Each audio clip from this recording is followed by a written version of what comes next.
Kingine, wanachuo wakiwa bado hawajapata bomu wao na mipango mizuri kweli.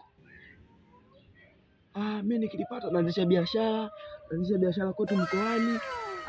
Tutakuwa na malengo mazuri sana, ile pesa nitaitumia vizuri. Ngoja alipate sasa. Restaurant itamkoma. Mmoja anasahau. Sio kama tuna shida gani? Mipango inakuwa mizuri kweli. Lakini sasa ile kishasubia. Sio bora tu kwa kila mtu. Kila kabla hajapata hela anaomba Mungu, naomba nibariki. Hii hela sitaitumia vibaya. Nitaitumia vizuri kabisa. Mwache ipate sasa. Kazi mnayo. Nicho kigundua kwamba mama wauza miogo ndio wanagundua kwamba wanafunzi sasa hivi wamepata boom au wameishiwa boom. Kutokana na population ya watu walikuwa kuwepo pale kwenye foleni.